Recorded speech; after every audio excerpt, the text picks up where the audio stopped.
I was almost a Cape Guy sandwich. Oh, I love it in Project Cross Zone. They actually reference that after, like, I think either the first or the final fight with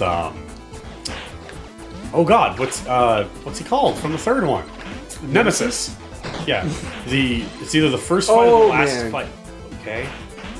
It's either the first fight or the last fight with Nemesis. When the fight's over, because Jill and Chris are a unit in the game. Yeah. Chris says to Jill, "Man, that was close. You were almost a Jill. Shut up."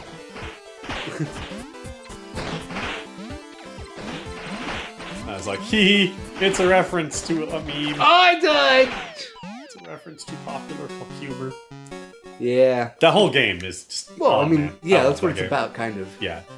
As I was saying before, and I said in my review of it on my friend's website, it is definitely... It's not a game you go into thinking, I'm going to have some deep story and gameplay experience. It's just about character. You can plug the website if you want.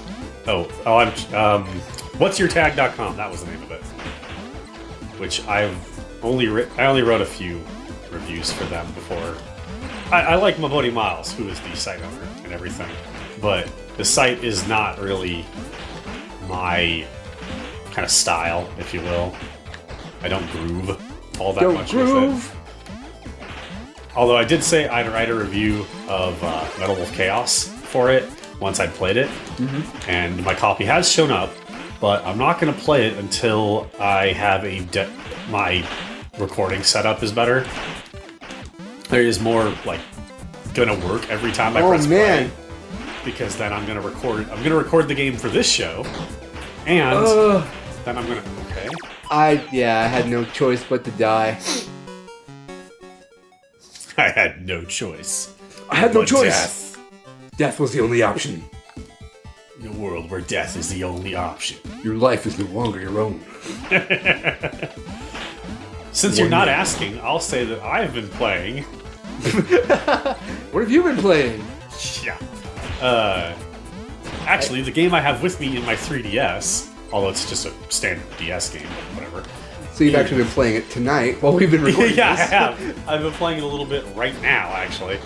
Well, not like right now while I'm controlling this game. He has 4 hands. You know what I mean? Just so everybody knows. Shut up! Don't tell them that. That's my secret. You may not have seen it in our little preview video thing. But... I was hiding them. I do that so that I do not scare the general public with my awesomeness. It's his mutant power. It is my 4 curse. hands. It is my gift. He has a 4 head, he has 4 arms, and he has 4 hands. And 4 legs. 4 legs? Now you're just being weird. Yeah, I'm playing a DS game called Oh! I killed myself too. What did you? Right after you died, I fell on some spikes. Alright, so what are you playing? I'm playing Retro Game Challenge on the DS, which is a relatively obscure little DS game that's actually based off of a Japanese TV show, which is I believe is also just called Retro Game Challenge, which primarily features this guy talking about games from his childhood.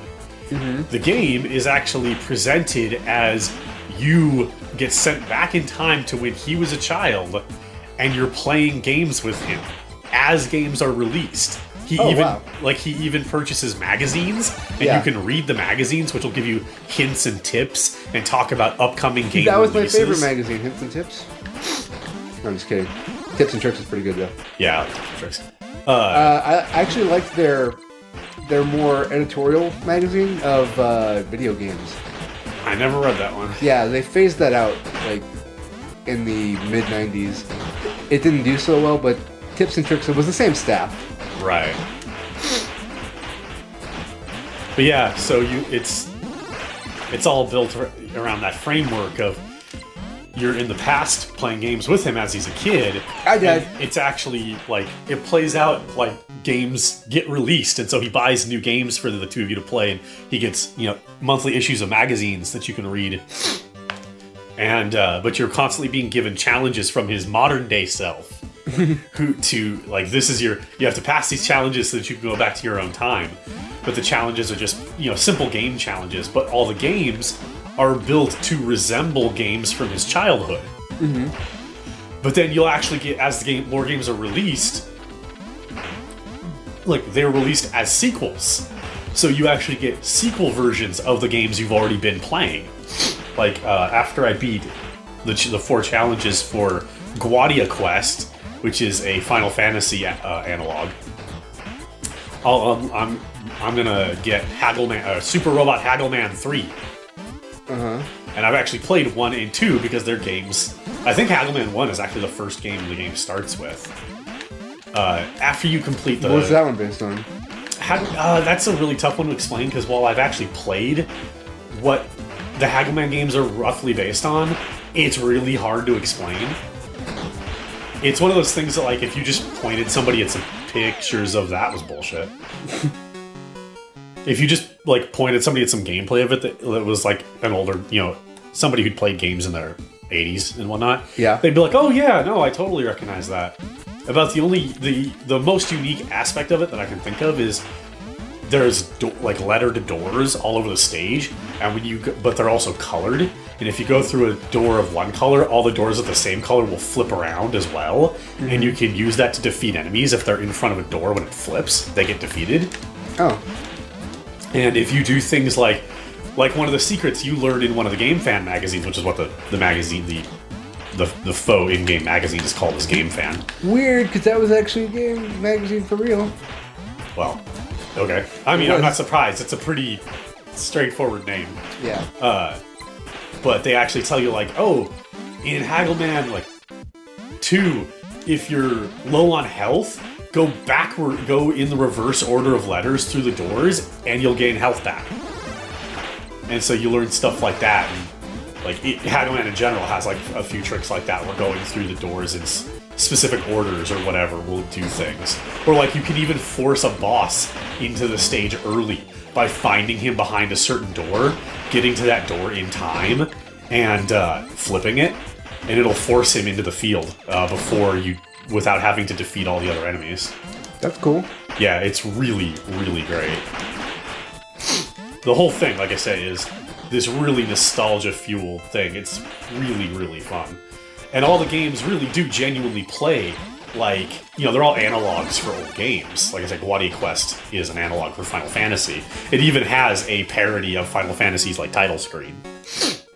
Oh. When you turn it on. Mm-hmm. And the whole game itself has this thing, when you turn the DS game on, yeah, the screen kind of blips with color, like you turned on an old CRT. Nice. Yeah, it's pretty awesome. But you got a top-down racing game, Haggleman, which is a side-scrolling kind of, you can jump on enemies' heads to beat them, but then it's got the doors, like I was saying. Then you've got a shmup that I can't remember the name of, but the first one's really, really simple, and basically it's just like Galaga. Mm-hmm. But then the second one completely expands on it and makes it more like Raiden, where you've got different weapon types and large backgrounds instead of just space and stars, with machines in the background and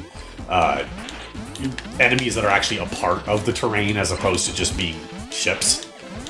Mm-hmm. I really, really like that one. It's really pretty. The pixel art is very nice. The concept. Wow, how did I die? I don't even know how I died. The power-ups actually make your ship look different depending on the power-up. Oh, cool. Which I thought was a really nice touch that fucking modern shmups don't do. So did this game come out in the US? Yeah, I'm playing. You could play it. Yeah. Okay, yeah. The DS is not region locked. Well, actually, the 3DS is region locked because Nintendo's a bunch of fuckshit assholes. I thought the 3DS was only region locked to specific games. It's up to the game developer still. Nope, wrong. It's not? Well, if that's the case, then just every Japanese game I've tried has been region locked. Huh. I don't think that's the case. I'm pretty sure the console itself is region locked. Because I remember, I think DSi was when they added that option, but it depended on if the developer chose to use it or not. But no, this game actually did come out in America to poor sales because, of course, it's based on a TV show that doesn't exist here. Yeah. Well, actually, I'm not 100% sure it doesn't exist here, but if it does, nobody knows it. Like, it's something that would be on, like, the AZN network or some shit. And nobody would know who this guy is or would give a shit about him, like, who he is. Right. And stuff like that. And since most of the popularity of games nowadays isn't the retro stuff, it's the big blockbuster titles that have brought in the new gaming, like, community of, older, well, not older, but, like, college-age people who play their Halos and their Calls of Duties and whatnot. Not that I actually have a problem with those games or anything, but, that's just... They're a different culture than the culture of people that would play this and that would watch that show. Right. So most people don't even know the game exists, let alone having ever played it or anything like that. My friend Matt had a...